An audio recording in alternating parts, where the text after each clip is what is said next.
Good morning. I wanted to take a minute to introduce Jennifer Radcliffe. So she was working with us at CASA, but she got an amazing opportunity to become a supervisor there at the Purple Door. So they wanted her to go back. Domestic violence is her passion. For the short time that we've been able to work with her, I mean, I've known her forever, but for her to actually be in the office, we can see the passion of domestic violence. And so for domestic violence and for helping victims of abuse. So I really wanted to have her come in and talk to us a little bit about the Purple Door. What is it? What do they do there? And again, this is a very informal presentation. So interrupt, let's ask questions so we can get a really good idea of what's going on. So without further ado, Miss Jen, I'll let you take it away. Awesome. Hi, y'all. I worked with CASA until last Wednesday. I'm now going to be the non-residential manager for the Purple Door, which means that I am going to, my role is to supervise all of our outreach offices, one in Kingsville, Alice, Sinton, and Beeville, our sexual assault team, and help develop programming. There's some new statutes and some new laws that were passed that are going to be coming up that we're going to be addressing over the next year, trying to build some teams and some different things. So the Purple Door is our local domestic violence and rape crisis center. We do have an office in Kingsville. The shelter's located in Corpus, open 24/7, but because we have outreach offices in, like I said, in Kingsville, Sinton, Alice, and Beeville, those advocates and the staff that are in those offices really focus on working with people who are choosing to stay in their relationship or choosing to stay in the community instead of going to shelter. That makes a really great opportunity for people to not have to go to Corpus, because if you live in Falfurrias, that's 90 minutes to get to shelter, and if you have kids in school, it just really helps allows them to kind of develop in those places to move that. So what we do is we provide advocacy, case management, we provide legal services, including everything from a protective order, whether it's stalking, domestic violence, or a sexual assault protective order, to helping people file family law. So things like getting them connected with local resources to file for divorce, to file for custody, and everything up to helping them file criminal charges. And we help them go to the police department to file reports if they need to. We help the kiddos. We have free counseling for the parents and for the kiddos, but not the offending parents. It makes a really big deal is that, so if mom is the non-offending parent and dad is the abuser, then we do not provide services for dad. But if dad is the non-offending parent and mom is the abuser, we do not provide services for mom, but we can still provide services for the kiddos. That looks like counseling. And we've actually helped some kiddos with our partnerships with Legal Aid and some of our other legal services get protective orders against their offending parent or the adult or the person in their life that abused them, especially sexually, because sometimes those kiddos need that. And that's really important to know that the kiddos can do that and can have an adult file on their behalf to get that protective order for them so they don't have to see their perpetrator anymore. We have an education department that comes out and does some training. They focus really on domestic violence and sexual violence and talk about what that looks like, what it is. We talk about rape culture. We talk about gender boxes and just kind of whatever the person needs to know. That's what the Purple Door does. It's a lot of information. What that means for you guys, and something that I've been talking about with Jen and Nicole and Brenda and Rachel and Tina, is that your kiddos that you're working with, if they've been part of family violence, that's part of their process, talking to CPS about getting them referred over to some specialized counseling, because we only focus on domestic violence. And even when we work with mental health providers, they're like, we can deal with the mental health aspect because that's our expertise, but y'all need to help them with the domestic violence or the sexual assault component because that's what your expertise is in. kids aging out of foster care is really another one that I'm going to be looking at and really trying to develop how to build that partnership, because the kiddos have experienced family violence or sexual violence or been abused, have child abuse, and they can then qualify for our services, whether it's a little bit longer term counseling, maybe some case management resources and referrals, especially if that perpetrator is still in their life in some shape or form. I know, like my nephew, when his mother was, when he was removed from his mother's custody, she left him alone until he turned 18. And as soon as he turned 18, she was all over him trying to build a relationship. But she was, had exposed him to a lot of family violence, a lot of drugs, a lot of neglect, not sexual abuse towards him, but he saw a lot of sexual activity going on in the home. So he, once he was removed from her home and put into my brother-in-law's home. Jen, I accidentally muted you. I'm sorry.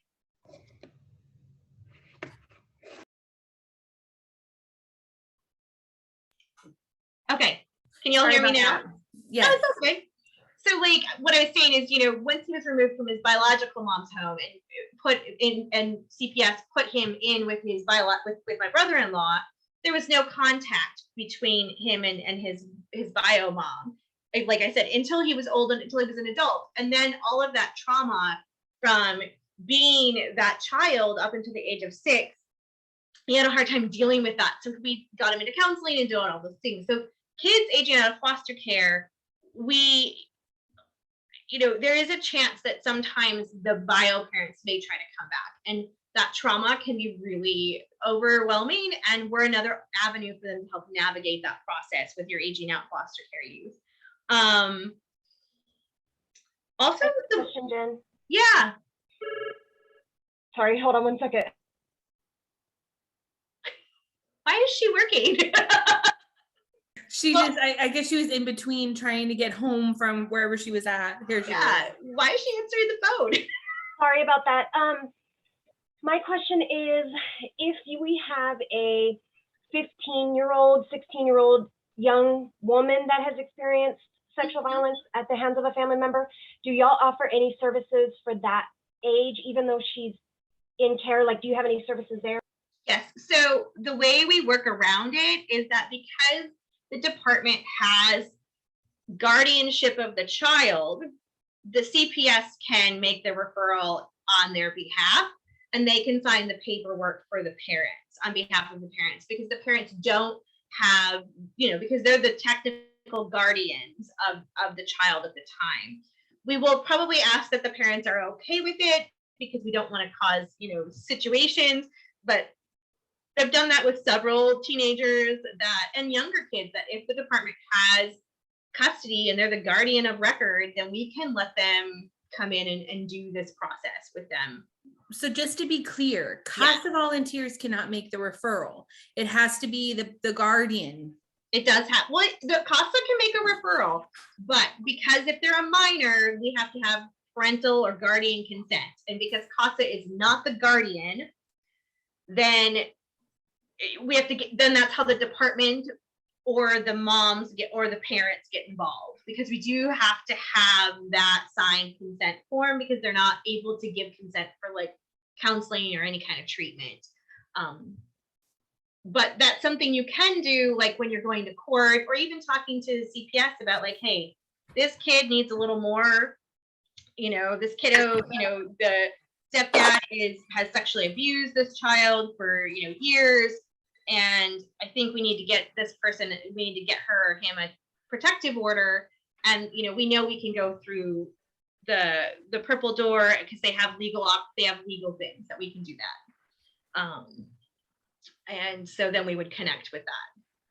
Does that make sense? Yep, absolutely. But we can make referrals for parents. Oh, absolutely. Please do. Yeah. So if you're working with mom or dad, whichever one is a non-abusive parent in regards to the family violence relationship, or is the non-sex offender, then yeah, we can make the referral over. The referral doesn't have to come from it doesn't matter where it comes from, as long as we're connecting them to services, because we can help them get into housing if they're trying to leave their abuser, or if they've been sexually assaulted in their home, or the child sexual assault happened in their home and we need to relocate them. We have resources and things that are built within the federal system that we can move people around and get them the assistance that they need.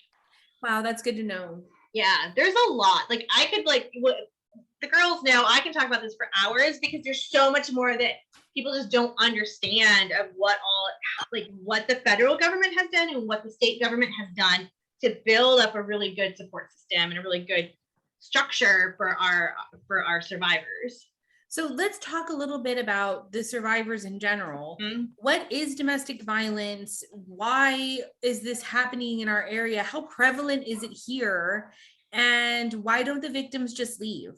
Okay, so I don't like the term domestic violence, relationship violence, because it's kind of not accurate of what it actually is. Domestic violence isn't about anger, isn't about violence. I mean, it does have violence in the component, but that's not what it comes down to. What it comes down to is power and control, and having power and control over another human being and over their entire life and all of that. So and from that, because if they start to lose that power and control, then that is when they start to escalate from calling names and throwing things to physically harming that person.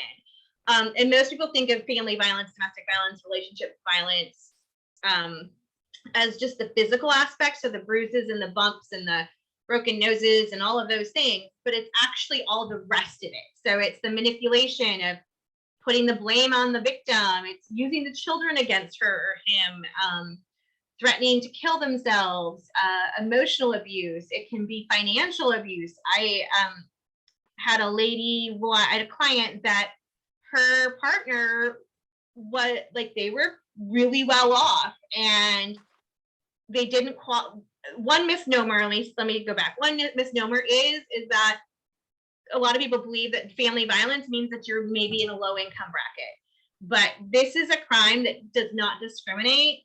So I have people that are really, really poverty stricken, and then I've got people that were extremely six figures, prominent people in the community, depending on where I was working, just really, business owners, things like that working. And so this one family was a family of 5, and he used financial abuse a lot, and he would give her $50 a week to go grocery shopping. And because of their income, she wasn't eligible to get anything like WIC or food stamps or anything like that. So he would give her $50 a week. Problem is, she had a 4-year-old, a 2-year-old, and a baby. And so somehow she was supposed to buy diapers and toilet paper and food and formula on $50 a week. It is not feasible to do that.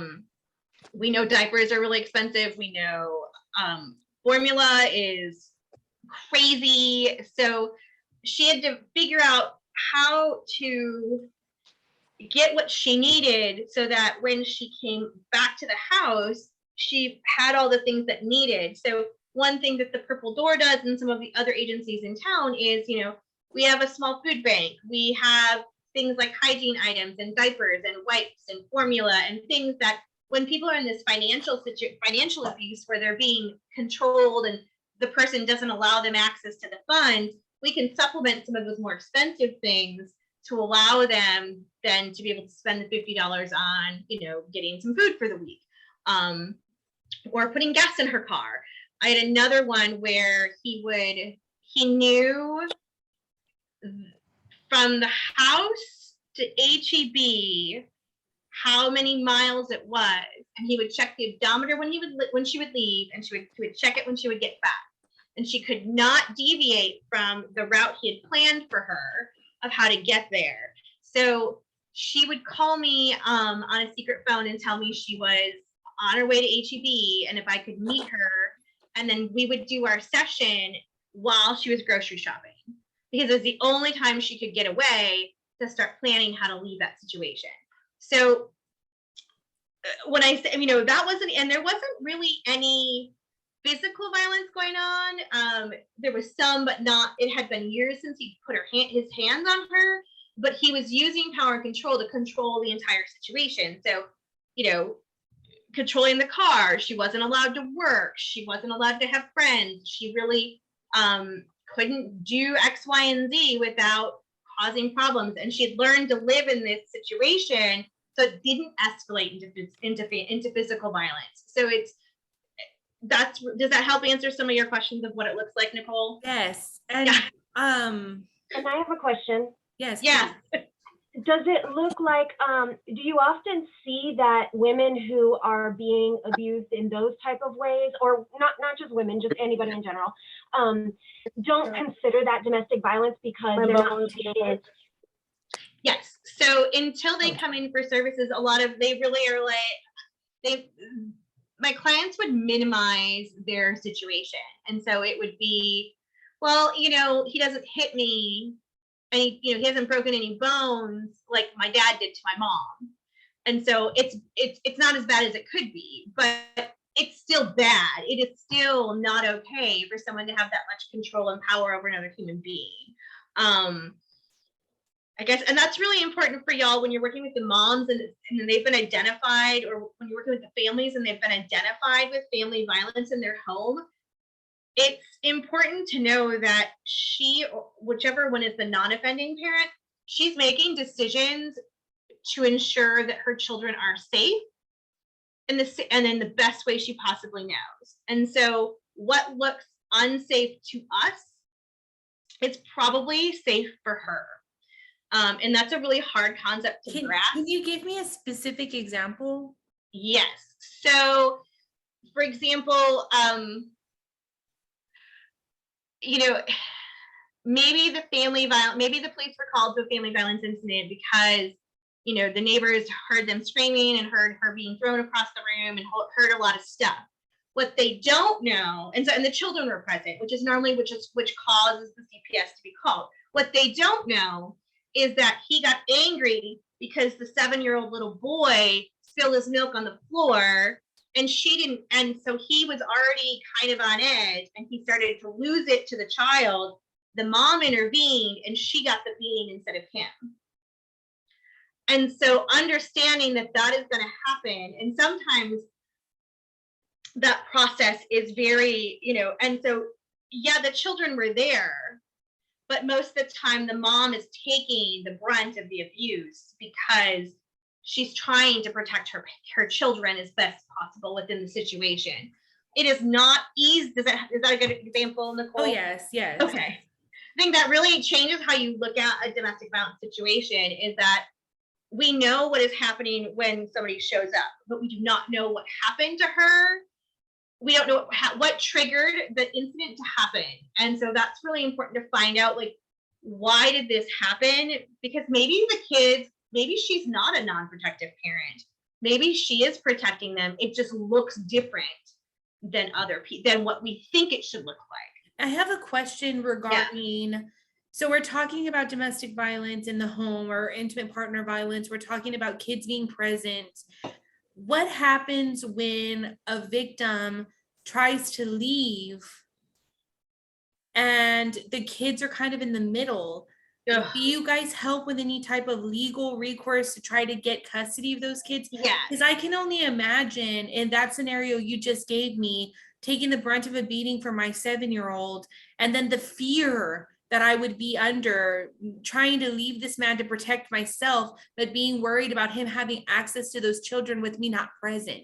Yeah, so we do. So, and that's the other, you know, we have partnerships with a few legal places, a few legal agencies in town and around Texas. So Texas Advocacy Project, Texas Legal Services, Texas Rio Grande Legal Aid, all help with, you know, family law, so divorces and custody and things like that.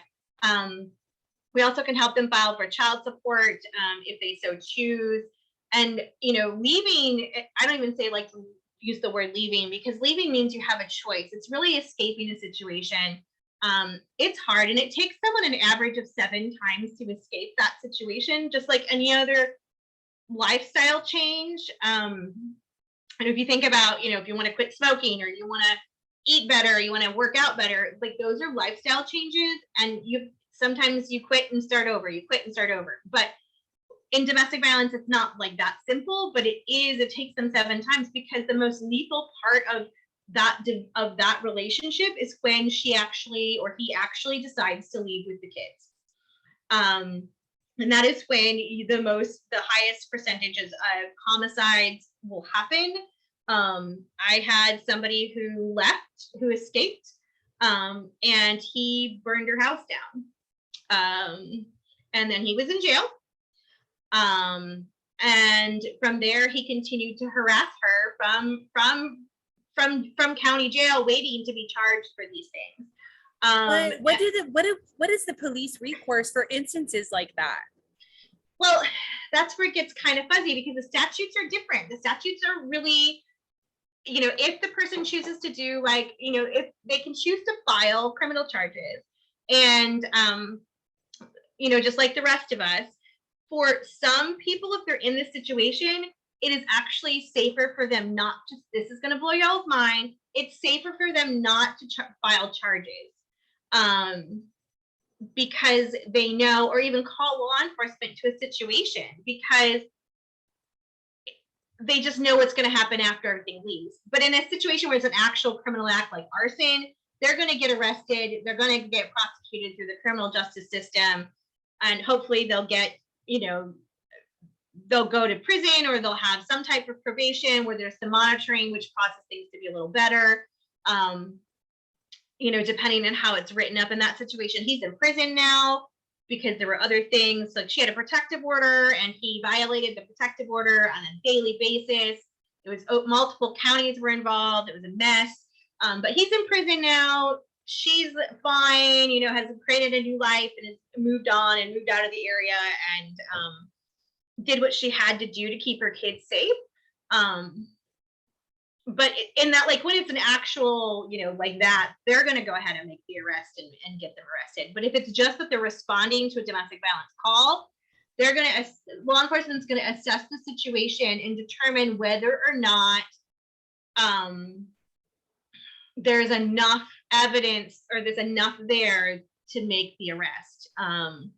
And the statute is that all she has to do is be afraid, or be in fear, and they can make the arrest. But they really leave it up. It's really, I wouldn't want to be a law enforcement officer in this situation, because you're having to make that call of whether or not, and a lot of times the call, the police will be called and he's gone.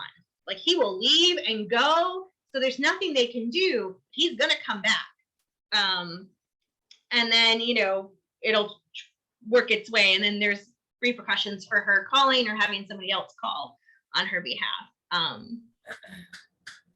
Wow, I know it's very disheartening, because it's like, what do you do? Yeah, what do you do? And I will say Kingsville PD is really, they're one of the better law enforcement that I've worked with, in regards to how they respond to domestic violence and what they do and what their thought process is behind it.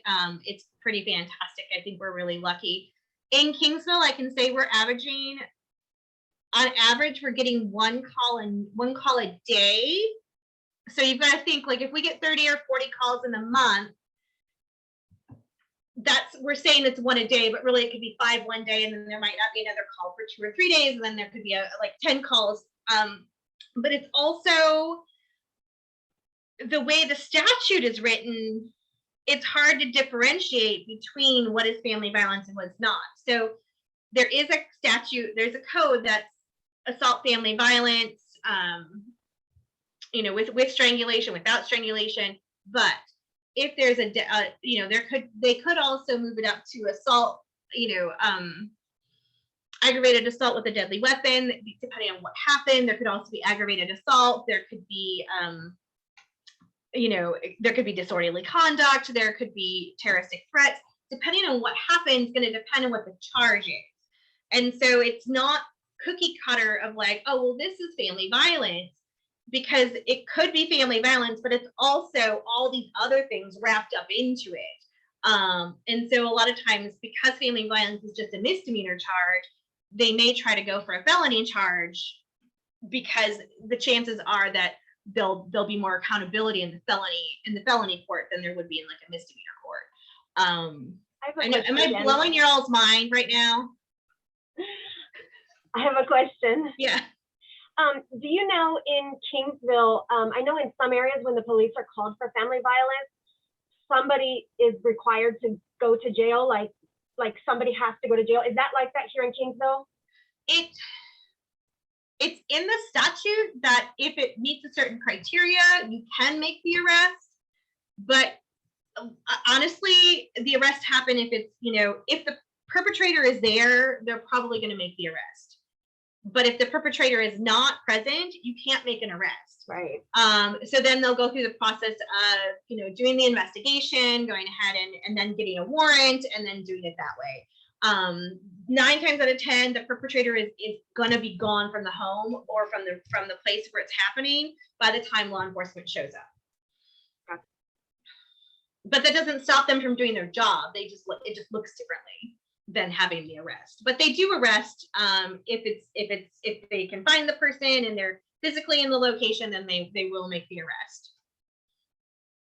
Okay, I have a question. I know. Am I blowing everybody's mind right now? Well, yes, and this is what I'm concerned about. Okay, so we just talked about how detrimental domestic violence is, what it looks like for the victim. But let me ask you this.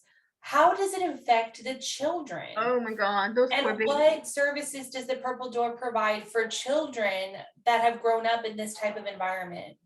So it impacts children.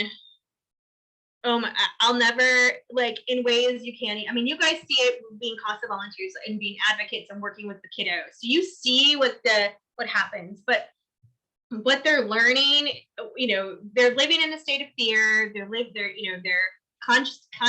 constantly on edge. So we know how that affects their learning and their health and their mental health, but we also know that they're learning how to respond to frustrations and to things that don't go your way. But it's so hard to explain how deep that goes in a child's life, like just the emotional trauma and the mental trauma that happens to these kids that are witnessing it's pretty deep. But I had a 3-year-old, so we don't provide services for kiddos under the age of 5, because that's a special type of play therapy and you have to be certified, and that's just not something that we have quite yet. But I had a 3-year-old, I'll never forget. His siblings were having therapy, and he was doing children's services with me, which meant okay, we're gonna draw and we're gonna hang out and talk for a little bit, just so that your siblings can do their thing. And he turned to me, and he's 3, and he looked at me in his little fists, where he put his hands in his little fist, and he's like, "Someday I'm gonna kill my daddy because he hurts my mommy." And he was 3, and that at 3 he already could piece together that this wasn't a safe environment, that it wasn't a good environment, and that it's not okay to hurt people. And so we got him into therapy right away, because we knew at that point, because he could verbalize these things, that we could get him into therapy, whether it was with the Purple Door or not, and do that. So, that's important. So we can provide them counseling. If the child's the primary victim, especially of sexual assault, and they're going to go ahead and prosecute and go forward with charges criminally against the perpetrator, then we have an entire sexual assault team that can be the advocate for the child and for the mom or for the parents. Sometimes it's, they were sexually abused by an uncle or by a family member or by a friend or whatever it is. And there's going to be this entire lengthy, for all of us who know, if you've gone through the criminal system, it's going to be years before that actually gets to trial. And so we can be there the entire way with that kiddo and hold their hand and get them prepped for court and be the, sit with them while they're waiting to testify, be in the courtroom so they've got a face to look at. We can help the parents navigate the system to understand why it's not like Law and Order. Like it doesn't just happen in 45 minutes or in 30 days. Like there are things that are set in place to allow due process. And so you make that happen. And so that's how it gets a little different too, is like, you know, sexual abuse happens and they're going forward with criminal charges. That's its own entity, and being able to have somebody who can help explain to the parents why this is happening and what the DA is saying, and help them like go with them to the police department and all of those things. But also having the therapy for the kiddos to help them process what's happening. Another question I've heard before, women or parents saying, yes, there's domestic violence in the home, but the kids never see it. Oh, they hear it. That's what I was wondering. So that also is detrimental. Yeah. So it's I don't care. I mean, they're gonna hear it. Like they hear it. You can think it's happening behind. You know, mom is gonna say, well, it only happens in the bedroom. She doesn't see what it is. And for her, that's protective parenting. Like she's not having it happen in front of the kids, and they may see the aftermath of it, and they're gonna hear what's happening. They're not physically seeing it. And so that's her way of protecting her kids. And that makes sense to me. But in the other end, like we have conversations with them about how they actually do see and hear. They don't, while they may not see the actual abuse happen, they're going to see the aftermath. They might see the bruises or the scrapes or how mom is cowering. And then they're also in the room scared because they don't know what's happening. Am I blowing everybody's mind right now? It's a lot to take in. It's so much. And I've been working in this field for 7 years. And then I worked in it when I first got out of college. So for a couple of years. So I'm going on, 9 or 10 years of working specifically with this population. But then I've also had to deal with it within my other jobs across the board. So it's never really, because it doesn't discriminate, it happens everywhere. So how prevalent is this? I mean, I heard you making a statement about there could be one instance of a phone call to PD a day at a minimum. Mm-hmm. So this is something that's raging here in our area. Very much so. And the kicker is people that are getting law enforcement involved were not my clients. My clients were those that were not reaching out to law enforcement for assistance. Okay. So most of my clients were word of mouth from people who had services, and they just needed to know what their next steps were. So for every one person that makes a phone call, there's probably 5 to 7 people experiencing family violence in their home that's not reporting it anywhere. I know we also talk about, Jody, you have a question? You have a question? Go ahead. Am I blowing everybody's mind? It's really overwhelming. I have a lot of knowledge. Big time. Yeah. My question is, if somebody makes an outcry to you, Mm-hmm. and you've tried calling them when they gave you their number, and then they say, only call me when you don't see my husband's truck here.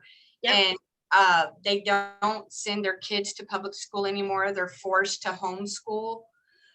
How do you help them without kind of putting yourself in danger? Because, they're known to be kind of aggressive, and you don't know what they're going to do. What do you suggest to do? I do a lot of like phone sessions. And remember, in that situation, Jody, we're dealing with someone who knows the dynamics of their home, and they're going to always know what their safest options are and what is their safest plan. So for me, I have to go with what they need to do, because that means that they're going to know how to keep themselves and their kids safe, and when he's not going to be around. And that's really important to know. So if you guys have got a mom who says that, like, I have to homeschool, I can only talk to you when he's not here, that's because she's not only keeping herself and her kids safe, she's keeping you safe. Because she doesn't want him or her to know that she's trying to figure out how to get out.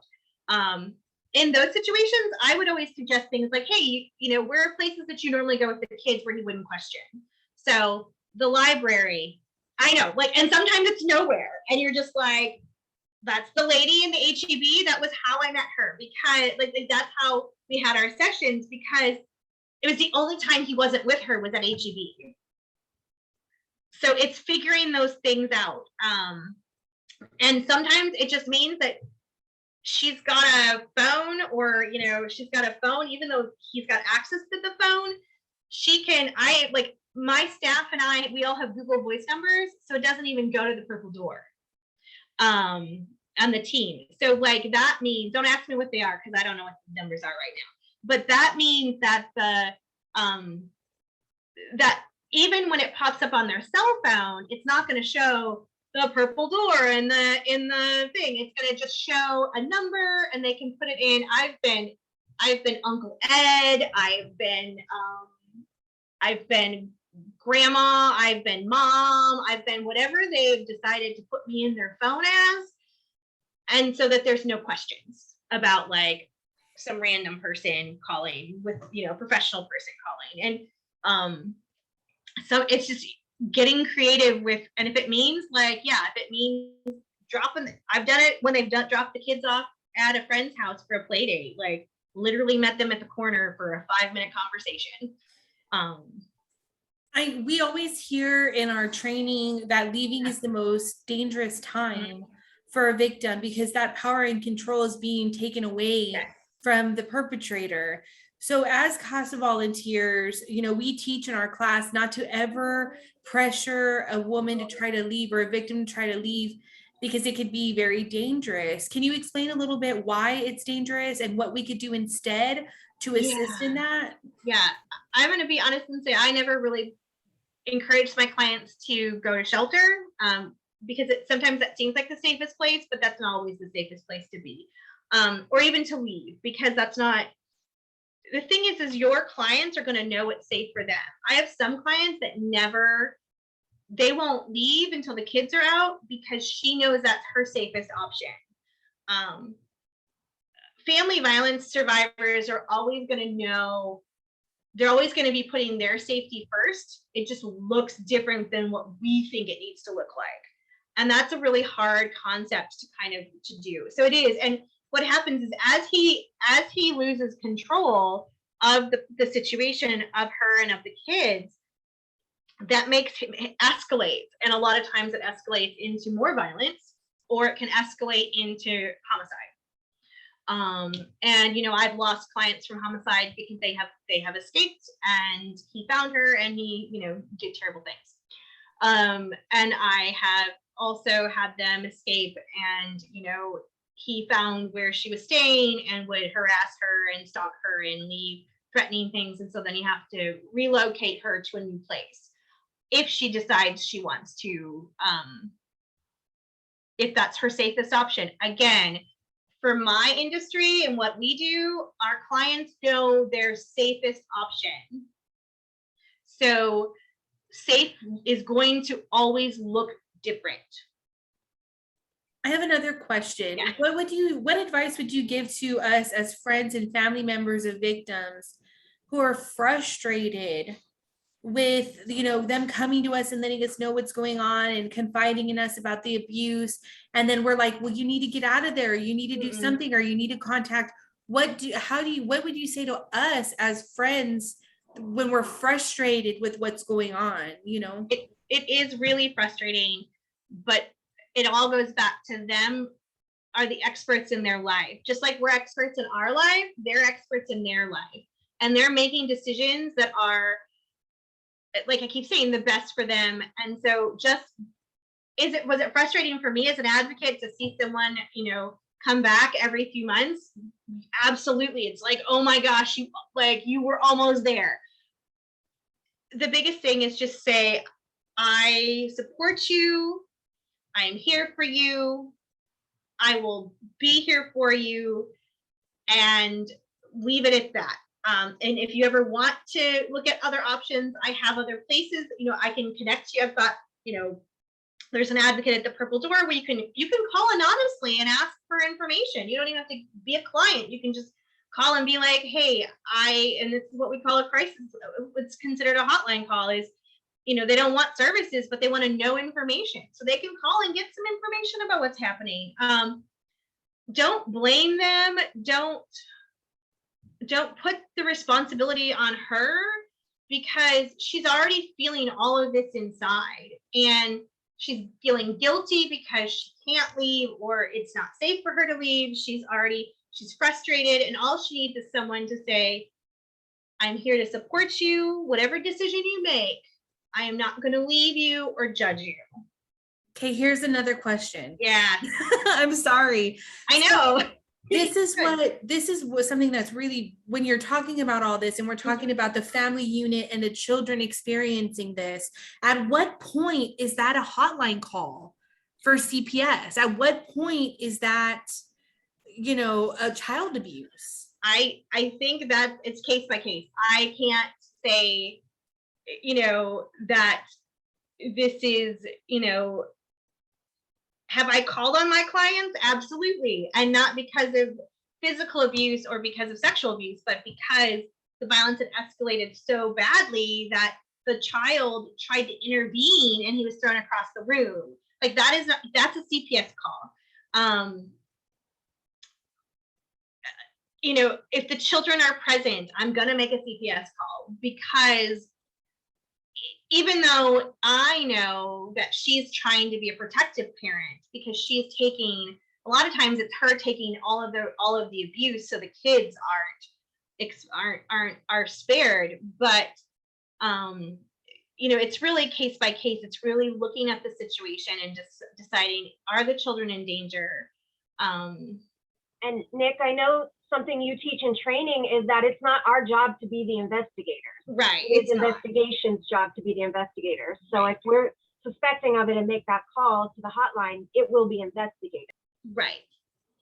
Yeah. And that's the thing too, is like, if you are concerned, or if you have any concerns, just make the call. All they're going to do is go out and investigate it, and they're going to make the determination of whether or not they need to move it, if they're going to open up the case or not. Gosh, that's hard. Okay. It's a really hard, I'm not going to lie. Like it's a hard call to make. It's a hard decision, to make that call. Especially, go ahead, please. You first. Jennifer. Yeah. I'm watching a series that it has a mom who is getting emotionally abused. Mm-hmm. And she doesn't feel that it's abuse because it's only emotional. And they do let her know, yes, this is the stepping stone. It starts out like this. He punches a wall, but next time it's going to be your face. So do you have those cases where women don't think they're being abused because it's only emotional at this point? And, do you try to tell them, or will they even understand that it's going to get worse? And go ahead. Jody, just to add on to that, Jody, I watched the same one, and she's, talking to the social worker, and they're like, did you make a police report? And she's like, and tell them what, that he didn't hit me? Like, so that's such a common, I feel like.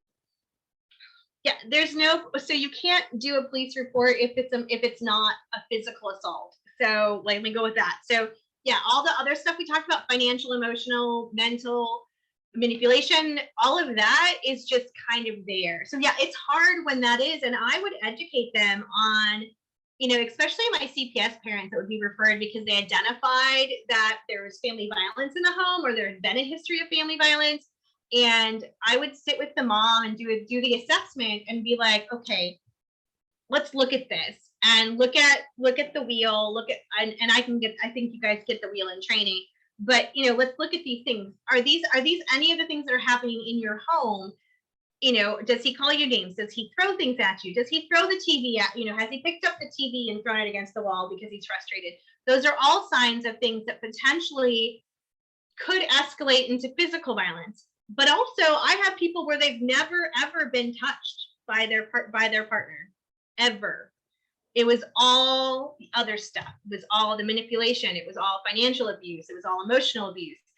And that's hard, you can't prosecute that in the court of law, but it does a damage to you as a human being, because broken bones and bruises, they fade and they heal, but when they attack you as a human being, that's lifelong therapy to help you come back to figuring out who you are as a human. Does that kind of answer your question, Jody? Oh yeah, and read the book, Jody. Like, if you haven't read the book Made, it's phenomenal. I can't watch the show, but the book is phenomenal of what she's gone through. I didn't even know it was a book, so I'm gonna have to check that out first before I watch the series. And by the way, the book Made and the Netflix series will count towards continuing education. So if you're watching that or you're reading the book, please enter it in Optima and we'll give you credit for it. Mm-hmm. All right, does anyone have any other questions? We're rounding out to that 45-minute mark. We've been doing really, really good. How many people are overwhelmed right now? It's a lot, it is a lot of information, but it's really important that we know about all this stuff so that we can better understand our parents, because our kids cannot be completely healthy and healed unless the parents are well. And we've got a lot of parents that are going through this, and it's important for us to have more empathy for them and what they're going through. And they may not be ready. And in the end, it may seem like she's choosing him over her children, but she may be doing that to keep her kids safe. And it's a very sticky thing. And, I'm looking at it through my lens of the purple door. And, I always have come with, if mom is safe, kids are going to be safe. So how do we get mom to be in her safest situation? And so it looks differently, and just be okay with what it looks like. And with all of our training, we know that when children are in environments where they perceive a threat towards them or someone they love, whether it's real or perceived, yes, their brains are flooded with cortisol. That is trauma to them, and it changes their response. So understanding that a child has grown up in a domestic violence situation or seen a lot of violence in their home can help us understand some of their triggers and cues that's going on with them. I think Patricia's got one question, and then if we need me to come back and do some things, we can do some stuff. Miss Wow, Pat, you have a lot of people on this call. I know. Miss Pat, did you have a question?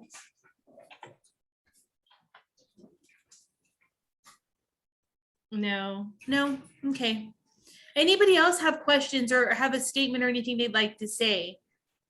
I will say this, if you need me and you're stuck in a situation where you're not sure what to do and what the options are, just reach out to me at the Purple Door, honestly, and I can help you navigate what the parents' options are and what options are there available for the kiddos. Because in the end, we still want the same thing. We want the kids to be safe and in a healthy environment. And so my lens just looks different than your lens. But in the end, it's still all the same stuff. Awesome. Well, thank you so much, Jen, for being here today and talking to us. Nicole, it's Sandra. I'm sorry. You have a question? Well, I just wanted just to say that everything was very good information, because I have a case right now that the girl is doing the services with a Purple Door.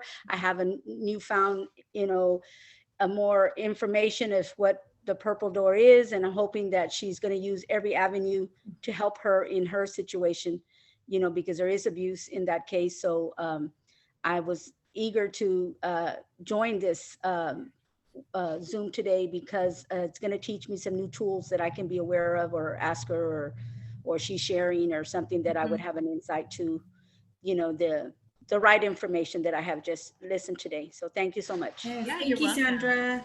And Jen starts her job back with the Purple Door tomorrow. So as soon as she gets her new email and credentials, send it over and I can send it out. Do not hesitate to reach out to me if you have questions, or what the options are, or if you want to, bounce something off of me of like, what would I do in like a hypothetical, because it's good to kind of figure out what your options are and how to help someone who's going through it. Awesome. Well, I will be putting this in Optima for you. Oh, let me see. Jody. We just need to get help to break the cycle. Remember something or other, because it went away. Remember, it is passed legislation that domestic violence is considered child abuse. It is, and that's why it gets really. That's why our lenses are different. Because, it is. But in our lens, it's like, is, yes, but we need to, there's so much more that involves into what domestic violence is, that and why the mom is doing what she's doing. I think that's the root of the thing. It's just knowing why she does what she does, and then figuring out how to help her move out of that process into something else. All right, so this is being recorded. So if you're watching the recording, thank you. Make sure that Yes. you enter it in Optima. If you're watching this recording after you're not present, enter it in Optima. For those of you that are on the call right now, I will be entering this in Optima for you. And I will be getting this video recording out tomorrow once we get back in the office. We're off today for Columbus Day. So thank you so very much for everybody being here, and I will let y'all go. Thank you guys. Bye, guys. Thank you again. See y'all Thank later. you. Have a great day. Thanks, you too.